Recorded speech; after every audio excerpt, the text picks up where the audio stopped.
It would indeed be the ultimate tragedy if the history of the human race proved to be nothing more noble than the story of an ape playing with a box of matches on a petrol dump. David Ormsby Gore. Greetings, fellow barbarians. It is I, Alan Odinson, and you are listening to the Barbarian Lounge podcast. I want to thank everybody for joining me today. We've got a pretty interesting topic that is really on the tips of a lot of people's tongues today. The topic of Civil War II, the coming breakup of America. Let's get a few things out of the way to start with. First off, if you're not subscribed and following us on our website, please do so. You can find us on Podbean at thebarbarianlounge.podbean.com. You can start following us there and get all the episodes, catch up on all the past things that we've done so far. The show is really picking up, getting a lot of positive feedback from people. On our network right now, it's one of the highest rated shows on the network, so very happy about that. And it's all because of you guys. You guys out there sharing it and passing this podcast around, and it's very, very appreciated. Let me tell you, it's humbling, some of the comments I've gotten back from people.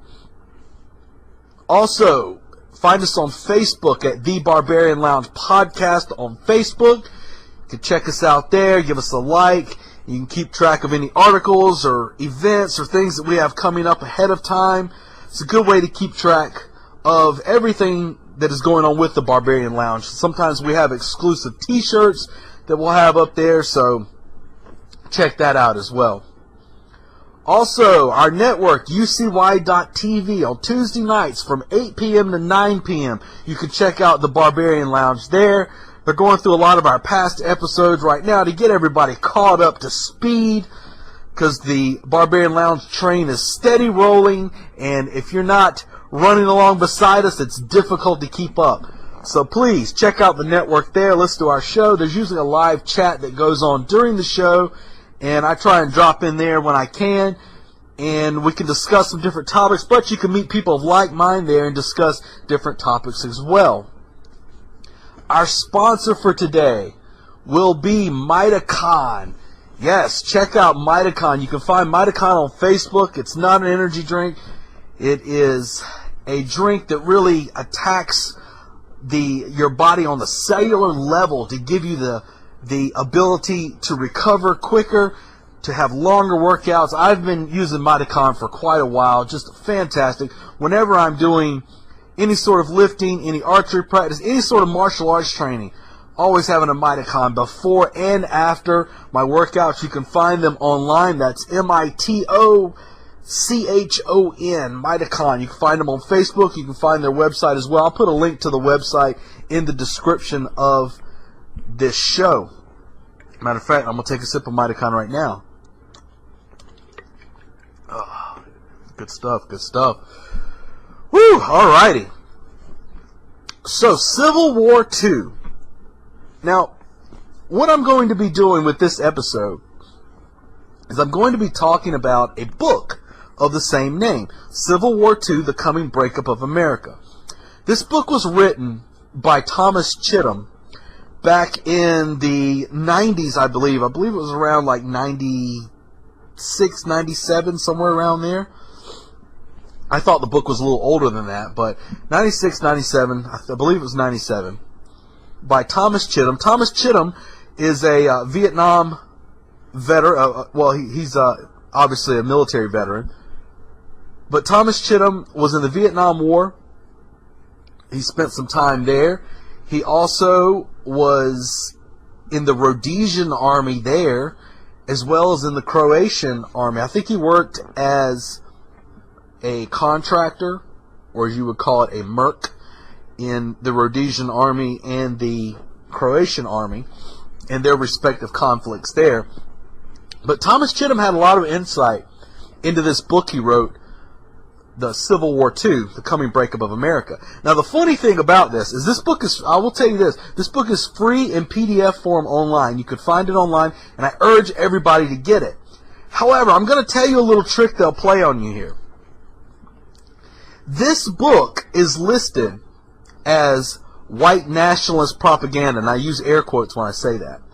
It's listed as some sort of racist book to have. So you'll find it on a lot of white nationalist sites. White nationalism has a dirty connotation as it is. And I'm not going to get into the ins and outs of how that term has been thrown around, but I'll just say like this. It's perfectly happy, or it's perfectly considered a good thing for Hispanic citizens to have pride in their race, the La Raza, which is the race. It's perfectly okay for that. Black nationalist, perfectly okay. Nothing wrong with that at all. It's perfectly okay for Asians to buy and sell amongst themselves. You don't see a whole lot of marriage out of the Asian races. They tend to keep it together. So they have pride in their culture and their heritage. However, if you use the term white nationalist or any sort of term that is relating you to pride in your race as a European American or as somebody of European descent, it's all of a sudden considered a racist thing. If you cannot see the irony in that, there's not a whole lot I can do to help you to really break that paradigm. There's a reason for that, and I'm not going to get into that for this particular show, but I wanted to bring that because, to me, it's a way of taking this idea, this phenomenal book, and put it in a category to scare people away from it. But I urge you, get the free PDF online and read it all the way through. I'm not going to go through the entire book. What I'm going to go through is at the end of the book, there's a checklist. I think it's 20 or 30 different items that he lists. And on these items, it basically gives you what to look for. It says, if you see these things happening, we're getting closer to Civil War II. And I think right now, especially with the political climate that we have in this nation, you hear the word Civil War on the tongues of a lot of different people. Now, I'm not going to get into the whole concept behind the original Civil War. I will tell you this. History is written by those who win the war. You'll always find throughout history one thing that is always in common in war is whoever won the war, they were in the right. Everything they did was just, and it should have been done. You tend to find that throughout history. Why do you suppose that is? The losers of a war do not write the history of how that war was carried out, or even the reasons for that war going on. Initially, we're told throughout schooling, and there's been a big issue here in my state, it's absolutely ridiculous, that the original Civil War was fought over slavery. If you read any history book of credibility, and there's massive amounts of them out there, you will find that for the most part that is bullshit. However, slavery was on its way out here in the southern states. It was on its. I plan on having a member of the South Carolina Secessionist Party on the show here soon. Expert by any means, and this is someone who can hash this out a little more. But initially, with the southern states, these states were taxed. They had taxes and tariffs put on them of an immense amount because the goal of the northern states, the Union, if you will, the goal of them was a more industrial society. Well, down here in the South, with which we still are, a farm and agrarian type of society, there wasn't a lot of money to be made down here for the industries. So you have to start throwing around taxes and tariffs and just a massive amount of regulations and overstepping that made it almost impossible to do what they did here in these states. And that led to the whole issue with the seceding from the Union, and we can get into all that, which that's another topic for another time. However, we see a lot of parallels in our society today, the overstepping of the federal government. We see issues where, not long ago, the issue with Obamacare forced upon the states. If you did not want to use Obamacare, if you did not want to use these specific a lot than everybody else who had it. This is an overstepping of the bound. This is the government forcing you to be involved in a private practice, private business. So we see issues with that. We see issues with the government taking land. We've seen with the BLM issue that happened out in Nevada and other states, Oregon, around those areas. We see issues with the BLM where they're confiscating land that's belonged to people since before the time that the federal government was really out in that area. These people have deeds, and this land belongs to them. They have the paperwork, yet the BLM is rolling in and taking that land. So not a lot has really changed. The rhetoric has stepped up recently, especially in areas of race. I will say I believe that when Obama came into president that we were never going to have to hear about racism ever again. Because it's tough to say that we have a racist nation when we have an African American, or technically he's half African American, president. It's very tough to throw that idea around, and it becomes this meme to where if you say, I don't agree with what the president's doing here, they're like, oh, that's because he's black. It's like, no, when Bush was doing stupid shit, we were saying the same thing about Bush, but it just becomes an easy target. I had a guy lecturing me the other day online, telling me about what did he say? The white male power structure here in this country. And I said, oh, you mean, is it the white male power structure that actually put in a African American president? Or is it the white male American power structure that put in the black attorney general? Or is it this oppressive white male power structure that provides food, housing, cell phones, and many other items to minority groups as well as the underprivileged throughout the nation on a daily basis, month by month? Is that the same power structure you're talking about? These people want you to react on an emotional level to what you hear, so they hit you with these buzzwords, and that's happened throughout history. But if I keep staying on that subject, I'll completely run over time, and we're not going to get to everything I need to talk about because I can go on that for a while, and I'm sure we will with a few things. But what we're going to do is we're going to go to the back of this book, and we're going to look at these different items that lead us towards the idea of Civil War II.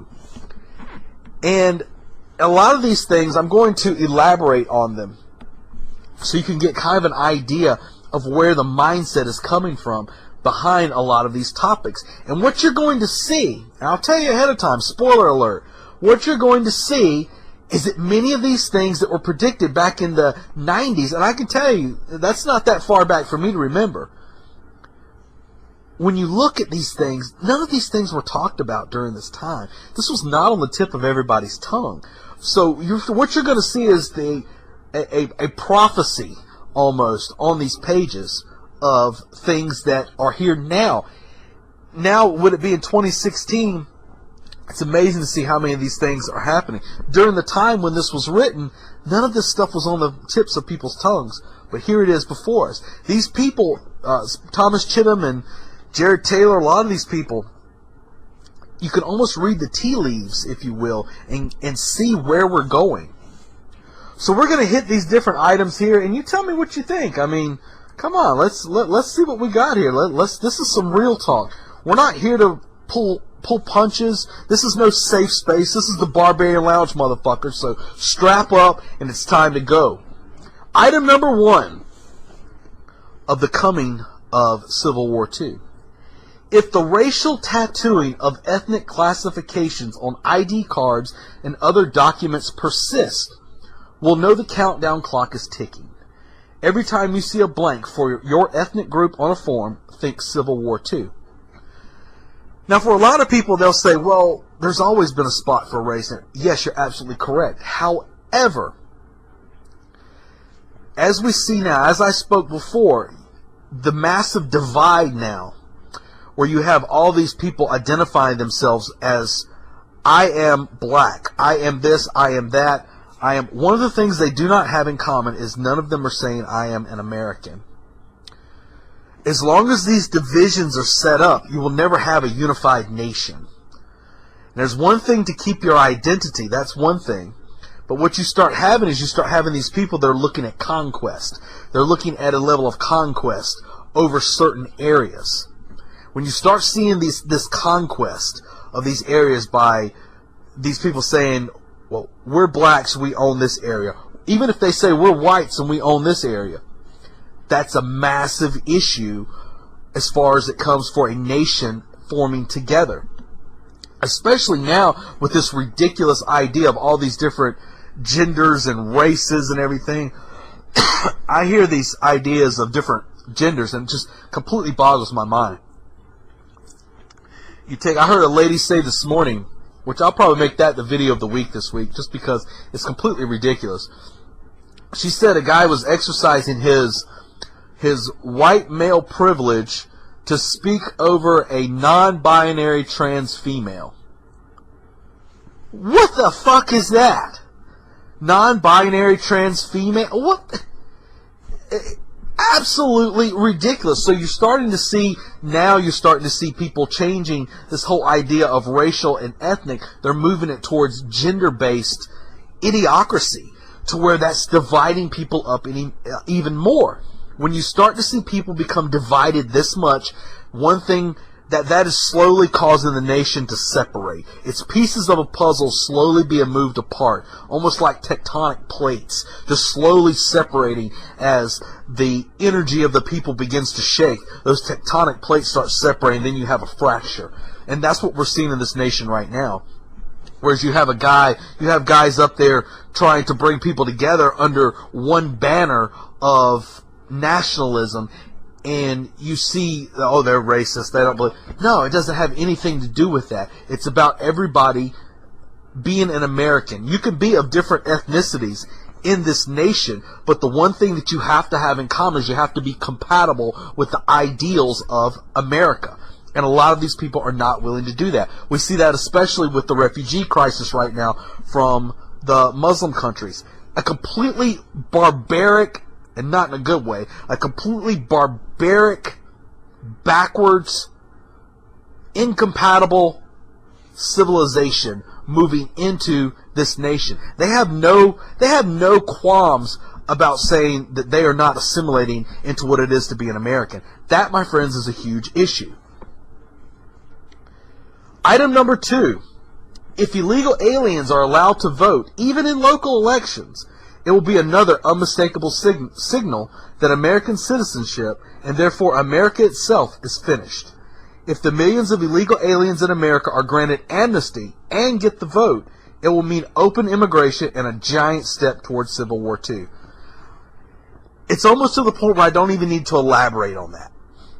Because right now, we just heard days ago from Hillary Clinton and her running mate, we heard them say that within the first 100 days of her being elected, she will provide amnesty to the illegal aliens here. I don't even have to tell you what an issue that is. And that's one of the things that people throw up at Donald Trump. Oh, he said he wants to get rid of all the Mexicans. No, that's not what he said. That's not what he said in the least bit. It's the same as the Muslims. That's not what he said with the Muslims. If you cannot see the massive issue with illegal immigration in this nation, you've got blinders on right now. We're already seeing issues where illegal aliens are getting driver's licenses in places like California. We're seeing issues where they're being led across the borders. We're seeing issues where these people are coming in, one, taking up job markets in the Southwest area, but two, a lot of the people that are coming over are not good people. And that's just a fact. Yes, are there families? Absolutely. Are there people who are not criminals, rapists, or all these other things they accuse Donald Trump of saying? Are those types of people good people just trying to get here for a better life? Yes, they are. That's absolutely true. However,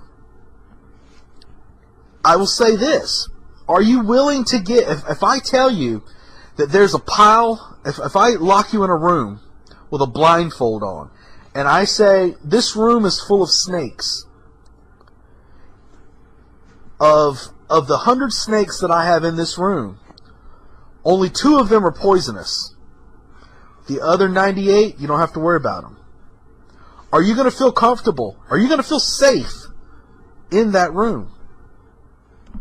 No, you're not, naturally, because the danger exists. Now, if I pull those 2 snakes out and I vet every snake that comes into that room with you, you're going to feel a lot more comfortable, aren't you?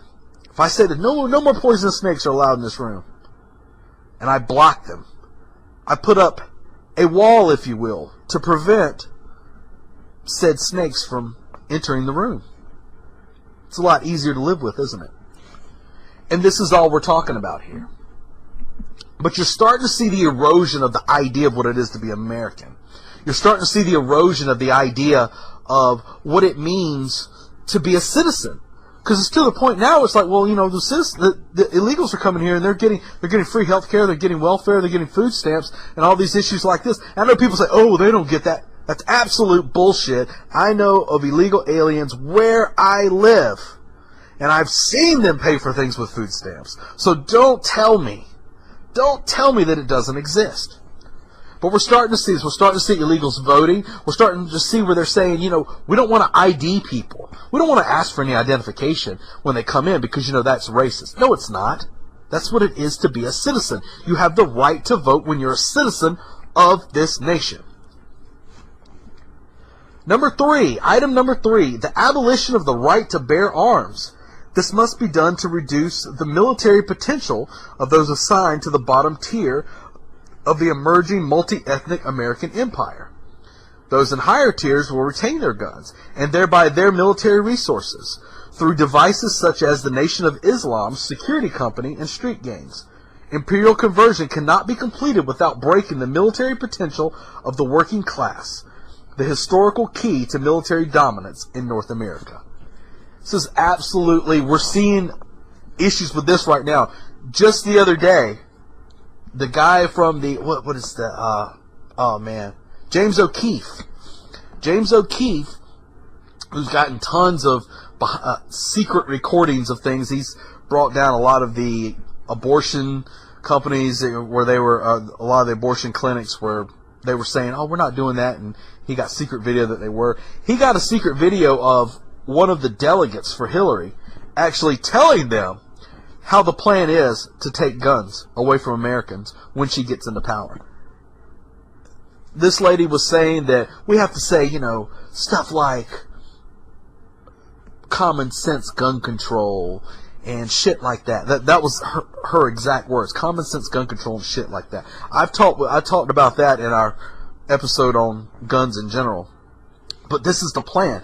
She's saying that once Hillary gets in, the idea is to start changing out Supreme Court justices. And once the Supreme Court justices start getting changed out, then they can get the gun control they want.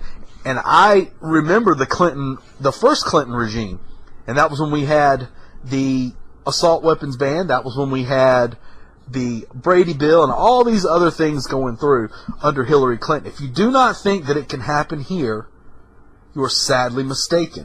Granted, there are a lot of firearms out there, but I've always contended that we will never see them confiscate guns. What we will see is ammunition control. Once you control the ammunition, your ability to get ammunition, it will slowly phase it out.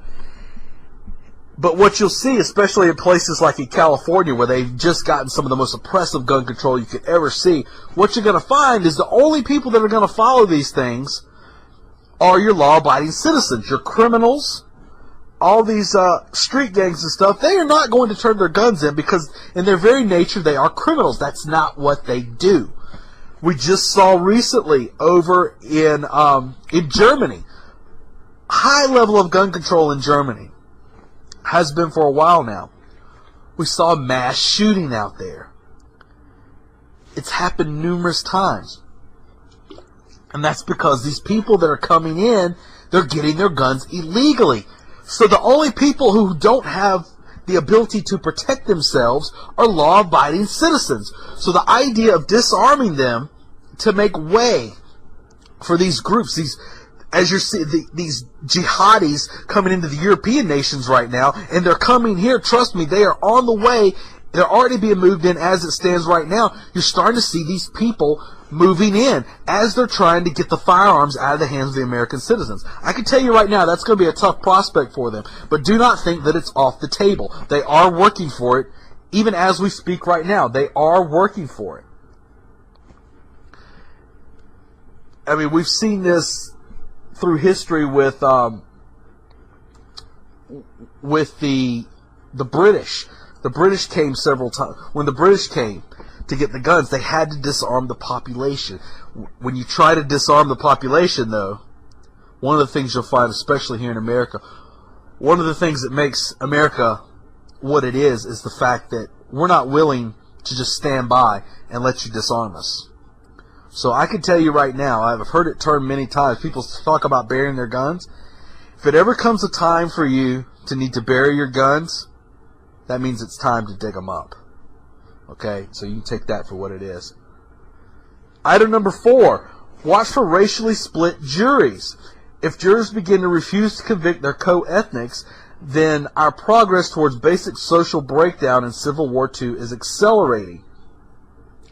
Seen this recently where you see split judges in, I'm trying to remember exactly where it was at, but we saw a guy who was convicted, multiple offender, and he came in, he was arrested again. In there, the judge looks at him and says, "You know what? I'm gonna give you a probation on this."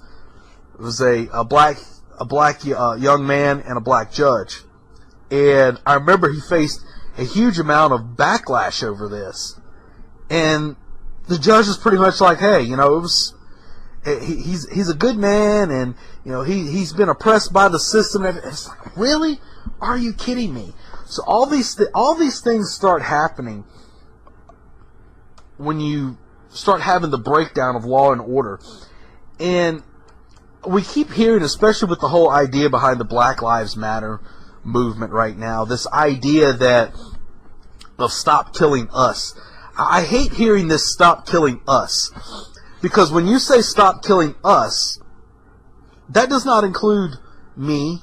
That doesn't include my Hispanic neighbors. Doesn't include my Asian neighbors. Doesn't include you. When you say stop killing us, people are under the assumption that everybody falls under the category of us. No, that's not the case. When they say us, they don't mean you. So, as I said before, I spoke about it in a YouTube video recently. If you haven't found Alan Odinson on YouTube, do so. Keep track of my videos there. But I spoke about this whole idea of black-on-black crime, and no one is really interested in pointing the finger at the gigantic elephant in the room. In Chicago, over the weekend, 47 shot, 5 dead. Over the weekend. But yet people want to talk about Black Lives Matter. If Black lives truly matter, take your ass to Chicago. That's where you need to be, in the streets protesting. But nobody wants to look at that. Instead, they want to look at the law enforcement and blame them, when in actuality, those are the people you're calling for help whenever these gangbangers and crackheads are rolling through the town shooting people. So it's just ridiculousness. Item number 5, watch for the military to assume police duties. Empires must, of necessity, use terror and brute force to suppress their lower tiers and masses of poor people. Because local police departments often lack the appropriate resources, empires often employ regular military units in this role. I have not seen, in a full capacity, any sort of actual military used as law enforcement. Now, we did see it in Katrina. That was a National Guard instance, very different. But as far as active military, I have not seen that. I could be wrong on that. It is what it is. Seeing police officers recently, I have a problem with the militarization of police. I have a problem with it because of the precedent it states. Whenever you see, I like to see a police officer. It makes me feel comfortable when I see a police officer walking around in his blue uniform where he looks like a classic police officer. He looks like an individual who is friendly. He looks like an individual that I can approach. He looks like an individual that I do not have to be afraid of. However, when I see law enforcement step out of a vehicle and they're wearing BDUs with their tactical boots, they've got their black vest on, and they've got leg holsters and all this other militarized bullshit. Half the time, I've seen local law enforcement, and I live in a small town, I've seen local law enforcement come out of some of the eating establishment and it looks like a military unit. To me, that sets a bad example for the public that you're trying to protect. When you start doing this, it makes the public very antsy. It starts making them very nervous about when you say you're there to help. I'm here to serve and protect. I'm here to offer you this. I'm here to offer you help. If you do not look the role, it's very tough to present that argument to people who are inclined to be afraid of you through social program or whatever. I'm not saying you should be afraid of the police just because they're dressed in BDUs. But the same issue comes when you start seeing all this military equipment being sent to law enforcement. I am not a fan of military, I'm not a fan of law enforcement driving around in MRAPs. And yes, I know, they're used for rescue. Yeah, okay, that's great. However, that is a military vehicle.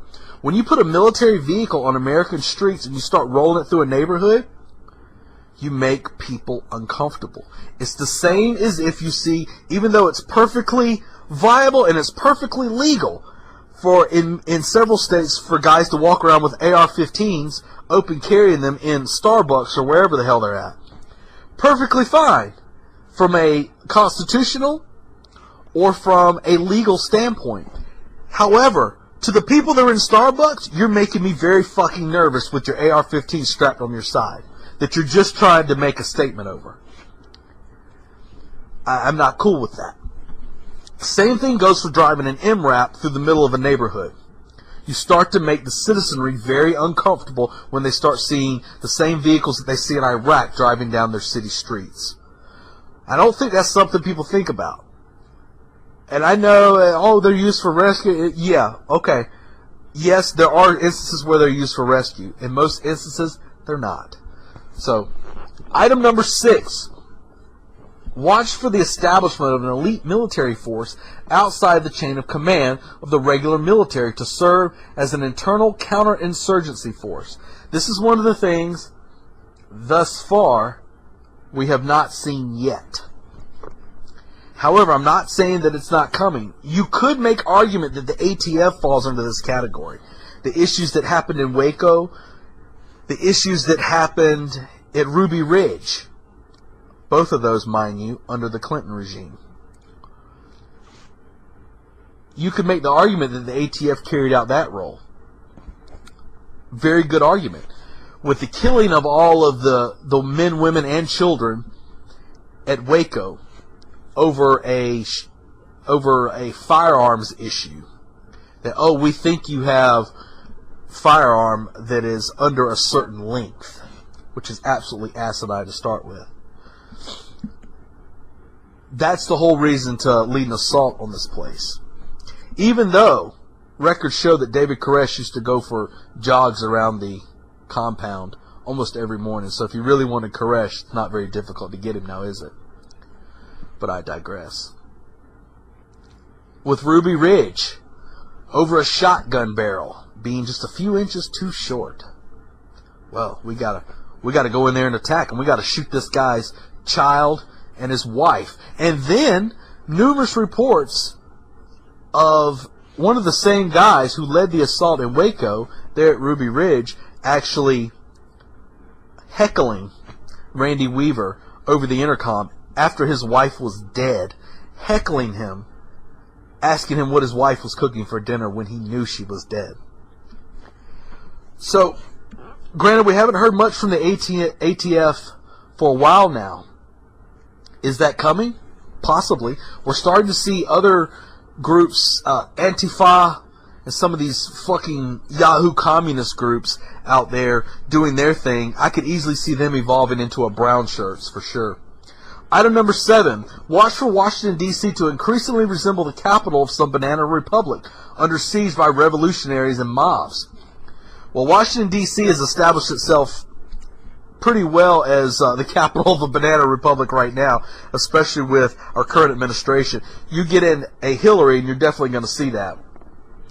As far as revolutionaries and mobs, well, you might find that when you're in D.C. with some of the people there. We haven't seen an assault on them yet. However, there are plenty of barriers and stuff set up around there that will deter people. I'll just leave it at that. Item number 8, resegregation. All right, item number 8, resegregation. Watch for Africans and other minorities demanding and often getting separate facilities for themselves. Another clear sign that they're continuing to reject co-option. We're starting to see this now with the Black Lives Matter movement. They're starting to demand their own areas. But even if we move this beyond a race context, look at these groups that are starting demanding their safe space. And they put up these imaginary lines, and they say, you can't come in here because this is our safe space, as if they've created some sort of magical force field around them or something. So we're starting to see that. We just recently saw, with one of the Black Lives Matter protests, some of the white people that were at the protest to protest along with Black Lives Matter, which I can't quite fathom, because these people will sit there with their signs, holding signs that say Black Lives Matter, while the leaders of the group are calling for white babies to be killed and all this stuff. They just stand there with their sign. I wondered to myself, at what point do they say, I think they're talking about me? So it's crazy when you start thinking about it. But we just saw recently where the Black Lives Matter group told a bunch of these white people who were there to support their cause, mind you, told them to go to the back of the group. Go to the back of the bus. Yeah, that's what we're starting to see. We're starting to see a rise in areas that are, we've seen colleges that have offered areas, classes, and seminars that are black only. No whites allowed. Even that's on the sign where it says no whites allowed. That is not segregation. That's not segregation. That's fallen into the category of racism. So we're starting to see a rise in that. And I think the more and more that our political system starts really separating people under the ideals of race, we're going to start seeing more and more of that. And trust me, the more that happens, the more it starts breaking up a nation. Item number 9. Watch for the further replacement of individual rights by group rights based on ethnic groups. Empires employ this method to enlist certain favored groups in suppressing the others. The racist affirmative action is a classic example of the replacement of our rights as individuals by a race-based system of penalties and special privileges. Yeah, affirmative action has never made a whole lot of sense to me, because you hire the guy who is best qualified for the job.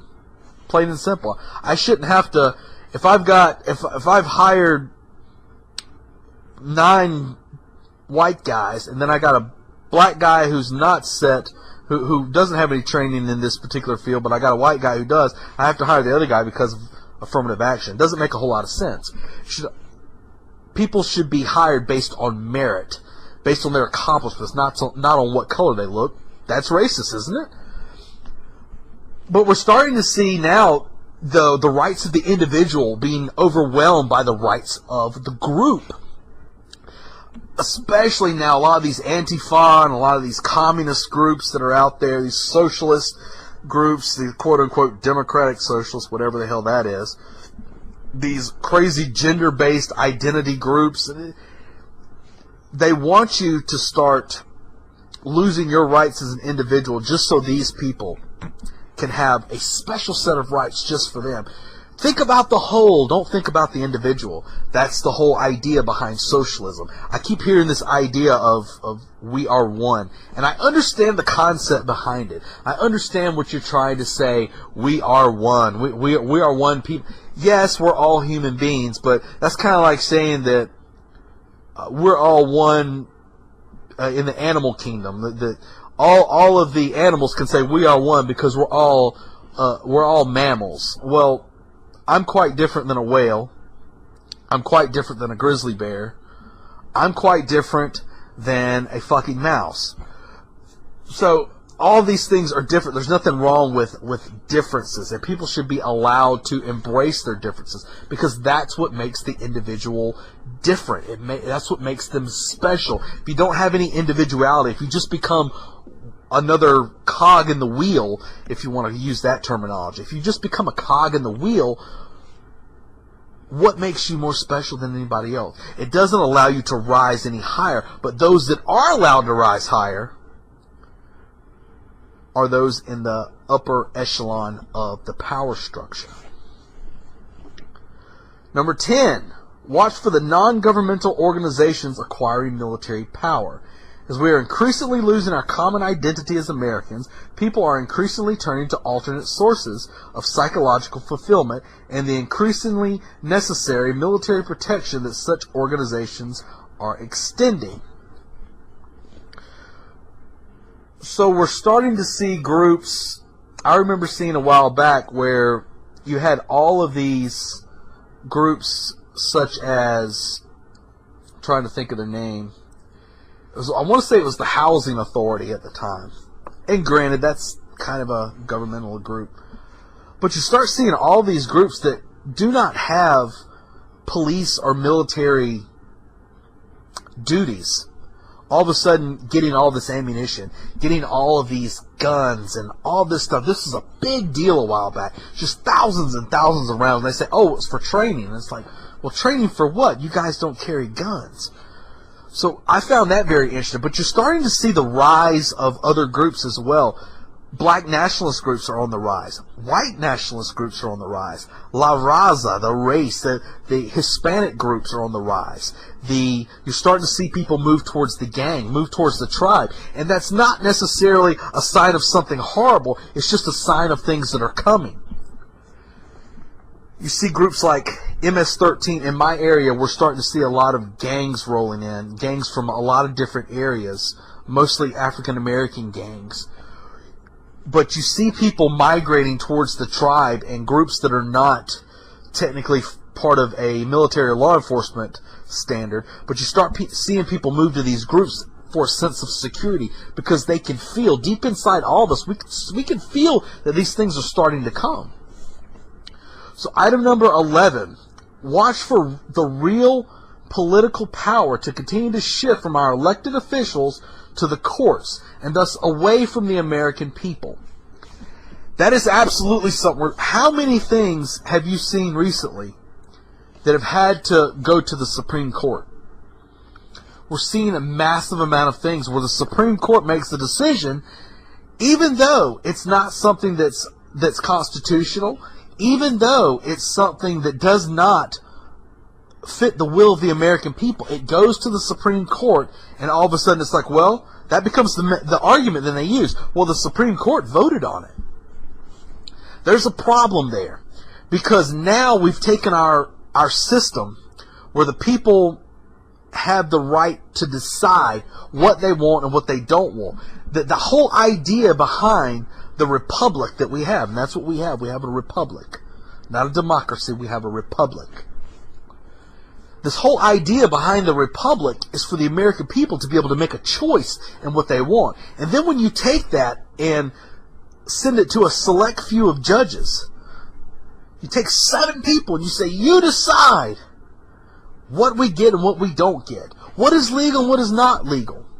That becomes a problem, because all you have to do is corrupt 4 of the 3 people.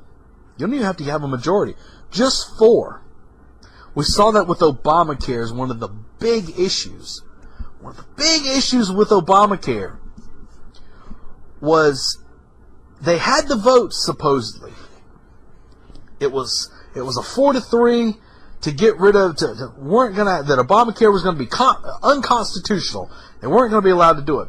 Well, then one of the judges, or one of the people one of the Supreme Court justices, goes on a plane ride on Air Force One with Obama, lands, and then a few days later votes and changes his vote. That's pretty interesting, don't you think? We just saw recently the death of Judge Anton Scalia, found dead at a resort, a quote-unquote resort, if you want to call it that. It's actually kind of a weird hunting cult thing. with a pillow over his face. And he died of natural causes. Of course, there was no autopsy performed. Of course, he didn't have any security at the time. But we don't want to delve into the land of conspiracy theory. But it doesn't take a real genius to figure out there's some odd things going on. And we're already starting to hear from Hillary Clinton and her minions that they're looking to start switching out the Supreme Court justices when she gets in power to get the gun control in. And that's the big thing. When you start losing your right to defend yourself, as I've spoken about at length, that's the difference between a free man and a slave, is the right to bear arms. Number 12, watch for more instances of real political power flowing from American institutions to international bodies, thus again flowing away from American citizens. Especially watch for NAFTA-type treaties that hand over to international bodies the power to regulate matters concerning American trade, taxes, and control of our borders. Right now, we're starting to see on the table, we've already got NAFTA, which royally fucked our economy. Now we've got the TPP, the Trans-Pacific Partnership, which hands over even more of our rights, more of that American sovereignty over to international bodies. And you've got people like Hillary Clinton in there that is saying that she's going to support these things. Half of the people who are voting and supporting these Trans-Pacific partnerships are not even reading the thing. But if you've seen the excerpts that we've seen, they're not even allowing the Congress to even look at the thing as it stands right now. But what we have seen is just stripping the rights away from Americans, moving jobs away from here, same way that NAFTA did, moving jobs away from here, further crippling the economy and the American people here in this nation. This is one of the things that Donald Trump is wanting to get rid of. He's wanting to get rid of NAFTA. He's wanting to get rid of GATT. He's wanting to strike down the TPP. We see instances where the United Nations is starting to get their power put in with the gun control legislation that the United Nations, the gun control treaty that's out there, that's still floating around out there. Think about that. That thing has not even been voted on. It's been floating around for a couple of years now. Why is it being held in position for that one little vote, that one little spot to enact it? Think about that. So they're starting to move us away. We've seen, that's why we've seen the crippling economic issues that we've had in this nation is from treaties such as this, and yet they're still trying to do this. This is just moving us into this global economy to where there's no such thing as being an American. You're just part of this gigantic world order. Number 13, watch for minorities and radical whites to continue to seize control of American institutions. Our courts, schools, universities, the media, many churches, and many unions have been completely or partially taken over, and politically incorrect dissidents expelled and intimidated into silence. I just saw recently where a police officer in Georgia was flying a quote, I hate using the term Confederate flag. When I say Confederate flag, it draws up an image in your head. It was never technically a Confederate flag. It was the battle flag of Northern Virginia is actually what it is. But she was flying this flag at her home. She was fired because of this. Because they said, she's a racist because she has this flag. Absolutely asinine. Absolutely asinine. And that whole, I'll go on a little mini rant about that real quick. Just to throw this out there, just to make a point about that whole flag issue, which I'm sure I'll get into this when I get the head of the South Carolina Secessionist movement on the show. But when I watched the whole PBS thing they had at our state house where they were voting on the whole issue of the flag, and they said they tried to make a compromise with them. They said, okay, the whole argument was that, that flag, the battle flag of Northern Virginia, It may be a symbol of Southern heritage. However, it's been co-opted by racist groups, and those racist groups have now given it the image of racism. The lawmakers who were supporting the flag said, okay, we'll concede to that for you. However, let's put up the very first flag of the Confederate States, which was a flag that looked very similar to the current American flag at that time. It was a red, white, and blue flag. They said, let's put that flag up, because most people, when they see that flag, they have no idea exactly what it is. I've seen people flying it on their vehicles, and I'm thinking to myself, that's a good way to be able to state your cause without most people knowing what it is, because most people don't read fucking history books anymore. But they said, let's put that flag up instead. And they said, no, you can't do that either. That right there shows you that it had nothing to do with what the battle flag of Northern Virginia, what that flag actually meant. That shows you right there that the whole idea was the eradication of the idea of Confederate States. The idea of people who were willing to separate themselves from a corrupt government. That was the whole idea behind that. It had nothing to do with what it was, but it had to do with what it represented. So we see this idea, especially in the universities. I've noticed that if you look at all these communists and all these Antifa out there, all these guys have one thing in common. They're all typically younger, college-age students. Almost all of them. Because they get in there and it's full. I pretty much threatened to rip the throat out of a guy at a bookstore one day who was talking communist and socialist propaganda. He was there basically just spewing it out to all these people, and I debated him, and it pretty much, I got sick of debating with the guy because he just kept going back to emotional talking points, and it just moved to the point where I'm like, look, I'll tear your throat out if you don't leave. And he left. So I guess violence does work sometimes. Don't believe what your mama told you, because violence does solve problems sometimes. But you see in the universities especially, they're spouting off this nonsense, and that's the whole idea. It's a long game. This isn't a game that's over with in a generation. They're working several generations in. They want these people to become not educated, but indoctrinated into a certain system. We've seen this throughout history, these communist and socialist groups that get embedded into our educational system. And they try to alter culture throughout the years. They've changed the idea of what it was for what the Confederacy was. They push this whole role of it was all of racism. It's hard to find a history book now for schools that doesn't say that the war was based off of slavery. We see this in many different revolutions throughout history, and you see these college students especially being pushed towards this communist socialist idea where everything's racist and you have to say cisgender and all this other nonsense that's completely nonsensical. Yet, that's the next generation. Think about that. These little things are slowly pushing us towards the next great battle between those of us who want to hold true to the ideals that created us as a nation, and those who are trying to build a horrible, wicked chimera of these different psychotic ideals. Number 14, watch for secessionist movements and other movements seeking autonomy on American soil.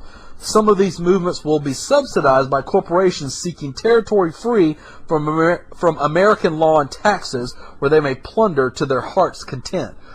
We're starting to see this. I just spoke about the South Carolina secessionist movement. It's really more of a group of guys trying to push something, from what I can see, as far as than something that's actually ever going to happen. I've always contended that it's difficult to see states actually secede as they once did because of all the federal funding. Because basically what's going to happen is when a state says, I wish to secede from the Union, well, the Union is going to say, okay, all of your federal funding is going to be pulled. Well, what's going to happen then? the states are going to have to take care of themselves. Can they? It's possible. But are they willing to undergo the hardships that's going to come with that? My thoughts is they are not. Most of the leaders in these states are nothing more than lapdogs for the federal government anymore. It's crazy. But what you're starting to see is tribes of men starting to form their own thing. They're starting to buy land. They're starting to establish these almost like sovereign nations within nations. And it is possible. If you look at, I'll tell you right now, Google Sealand. It is a small sovereign nation off the coast of Europe. That basically these people took over a small, I want to say it was an old fort or something like that was used during World War I, World War II, something of that nature. Basically they took it over, and through some way they managed to establish it as a sovereign nation. And these people get to compete in Olympic events and represent their quote-unquote little small nation. It's pretty interesting, and I've always contended that if tribes are truly serious about starting something new, starting something better, and really preserving their culture, they have to do this. But understand this, once you become a danger to the empire, understand that Rome will seek to either assimilate you or annihilate you. So I think we're about at the halfway point here. Let's see, yeah. Item number 15.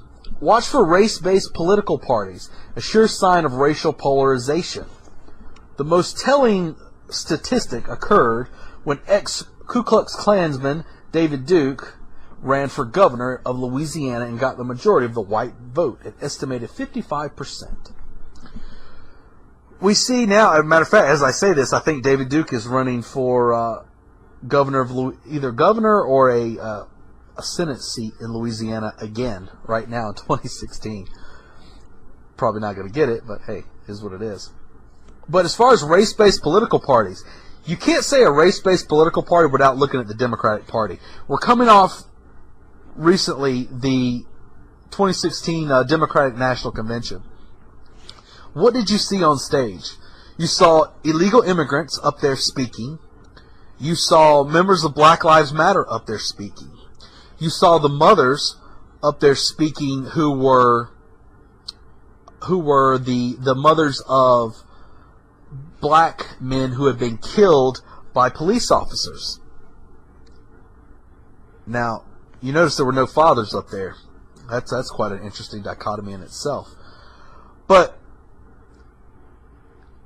you have this whole idea, and all those men who were, those black men who were killed by those police officers, all those were justified, by the way. Mike Brown, the whole original hands up, don't shoot, which ended up being a lie, his mother was allowed to speak. When her husband, or I'm sorry, not her husband, didn't have one of those, when her son was proven to be a piece of shit. He had assaulted a clerk. He had attacked the police officer. The officer had defended his life. Yet, hands up, don't shoot, right? Speaking of the Democratic National Convention, I mean, come on. It's been nothing but race-based politics. That's the whole goal of the Democratic Party. If you go to any of your quote-unquote black neighborhoods, what do you find? You find Bernie signs. You find Hillary signs. All these things are set up because they're trying to get to a certain demographic. There's a reason that they're doing what they're doing. You cannot... Okay, guys, that's going to do it for this half of the episode. Be sure to check out part 2 of this 2-part series where we discuss the rest of the items that are slowly leading us towards Civil War II, the coming breakup of America. My friends, the lounge is closed.